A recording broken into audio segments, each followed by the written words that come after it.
आदेश आदेश मेरे गुरु गोरखनाथ को आदेश, मेरी गुरुगद्दी को आदेश। नाथ तंत्र चैनल में आपका स्वागत है। आज मैं आपके लिए एक रहस्यमय प्राचीन नाथ पंथ में चलने वाले उग्र गणपति साधना लेकर आया हूँ, जो सर्व सिद्धिदायक है, जो सभी साधनाओं में आपको सिद्धि दिलाती है। इसमें गणेश जी को विघ्नहर्ता बोला गया है। इस साधना को करने से आपके जीवन के सभी कष्ट दूर होते हैं, विघ्न दूर होते हैं। ये आपको जिंदगी में बहुत सारी खुशियाँ प्रदान करती हैं और पग पग पे और हर रास्ते में सफल बनाती है। चाहे नौकरी की हो, चाहे घर में कोई भी प्रॉब्लम हो, उसमें सफलता बनाती है।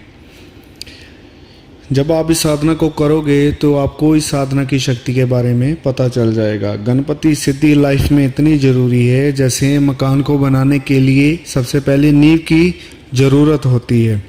अगर नींव आपकी अच्छी होगी ना, तो आप बड़ी से बड़ी बिल्डिंग खड़ी कर पाओगे। इस साधना को करने से आपका तप और तपोबल कई गुना बढ़ जाएगा।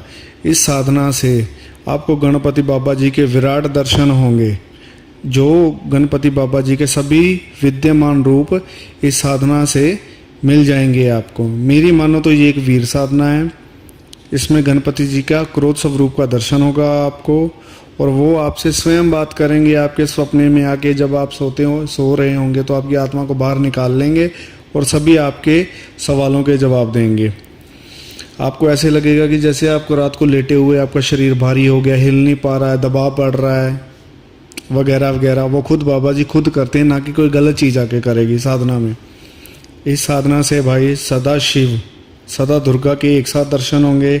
इस साधना को करने के बाद ना तो आपको कोई तांत्रिक कुछ बिगाड़ सकता है, ना कोई अघोरी मौलवी मौलाना, यहाँ तक कि काले इलम वाला भी आपको कुछ नहीं बिगाड़ सकता। अगर वो ना माने, आप पे बार बार तंत्र करेगा, तो मान लो कि खुद अपनी जान से हाथ धो बैठेगा। बाबा मोरिया टुच्चों के तंत्र को उनके ऊपर ही डाल देंगे। इस साधना के लिए या इस साधना में किस चीज़ की ज़रूरत पड़ती है? आंकड़ों का पौधा चाहिए और बाबा जी के लिए हवन करना होता है।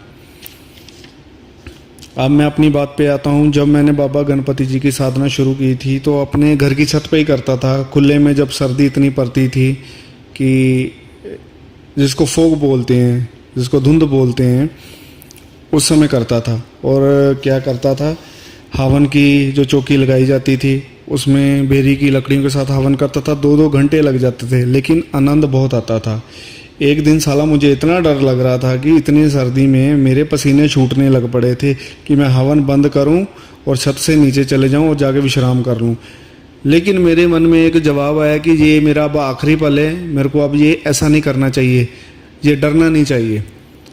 लेकिन मैंने गुरु का स्मरण किया और उसके बाद अपना हवन पूरा करने के बाद जो बाबा जी का पूजन करना था, फिर छत से उतर के नीचे रूम में जाकर सो गया। फिर मेरे को कुछ दिन बाद क्या दिखता है, रात को सोया पड़ा था उस समय, कि गणपति जी का एक बहुत पुराना मंदिर दिखता है, विशाल मंदिर, जैसे पहाड़ को काट के वो मंदिर बनाया गया हो।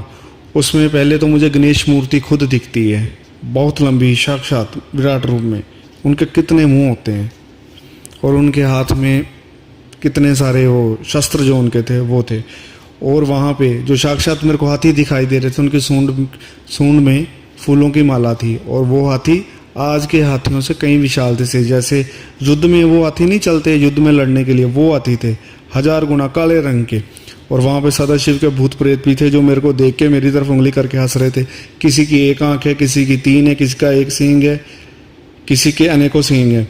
फिर उसमें मैं क्या देखता हूँ, मैया दुर्गा मेरे पास आती है और मेरा हाथ पकड़ के ले जाती है कि चल अब तेरे को मैं लेके चलूँ उनके पास जिनकी तूने साधना की है, और जो तू क्रिया कर चुका है हवन क्रिया की, वो साधना तेरी सफल हो चुकी है, अब तेरा आशीर्वाद लेने का समय आ चुका है। वहाँ पे मैं उनसे कोई सवाल जवाब नहीं करता, वो मेरी बाजू पकड़ के मेरे को एक साथ ले जाती है। वहाँ पे सबसे पहले मेरे को भगवान शंकर दिखते हैं, वो मेरे को प्रणाम करते हैं, मैं उनको करता हूँ। उसके बाद मैया खुद उनको बोलती है, गणपति बाबा मोरिया को, जो सामने थे भगवान शंकर के सामने चौकी पर बैठे हुए थे, कि ये बच्चा आया है, इनको आशीर्वाद दिया जाए, अब इनकी साधना सफल हो चुकी है। और गणपति जी विराट रूम में जब अपनी आंखें खोलते हैं तो मेरे को बोलते हैं, है ना, तेरी साधना पूरी हो चुकी है। अब तेरे को मैं ये वरदान देता कि तू आज के बाद मेरा भाई रहेगा। आज के बाद तू मेरा भाई है, सीधी बात में तो आज के बाद मेरा भाई है। और उसके बाद तू जो भी साधना करेगा उसका जो तेज है वेग है वो तू तीव्रता से कैच कर लेगा, यानी कि अपने अंदर ऊर्जावान कर लेगा, और तू जो भी कार्य करेगा वो तेरा तीव्रता से होगा। यानी कि मैं जो कोई भी साधना करूँगा, किसी भी धर्म की करूँगा, चाहे शाबर मंत्र करता हूँ, चाहे तांत्रिक मंत्र करता हूँ, चाहे पौराणिक मंत्र करता हूँ, उसका जो वेग और तेज है मेरे को बहुत शक्ति के साथ मिलेगा। और ये बोला था उन्होंने के साथ में कि जब समय आएगा तभी साधना को उजागर करना जन कल्याण के लिए। अगर कोई ना माने तो उसका भला भी कर, अगर वो 3 बार तेरी बात ना मानकर ना टले तो फिर उसका इतना बुरा कर देना कि दोबारा वो ऐसा बीज पनपा ना पाए। ठीक है, मैं भाइयों यही कहूँगा कि इस साधना को आप कीजिए, मेरे साथ जुड़िए, मेरे चैनल के साथ जुड़िए, लाइक कीजिए, शेयर कीजिए, सब्सक्राइब कीजिए। ये आपका अपना चैनल है, आप मेरी एक फैमिली हो। मैं आपको वो ज्ञान बताऊंगा कि जो आपने कभी सुना नहीं, किताबों में, यूट्यूब, गूगल पे नहीं दिखेगा। मैं जो भी 100% यहाँ पे बात कर रहा हूँ, अपनी निजी बात कर रहा हूँ, जो मैंने खुद अर्न की है, यानी मैंने खुद कमाई है अपनी तपस्या के साथ। यहाँ पे मैं कोई बकवास नहीं करने आया हूँ, ना आपके व्यू देखने आया हूँ, ना आपके लाइक। सीधी बात है, हमारे चैनल से जुड़िए। मैं आपको ये वादा करता हूँ कि आप जितना जितना लाइक, शेयर, सब्सक्राइब करोगे, मैं आपके सामने उतनी ये आपको साधना है वो बताऊंगा जो आपने आज तक देखी या सुनी नहीं होगी। आदेश आदेश, गुरु गोरखनाथ को आदेश, मेरी गुरुगद्दी को आदेश।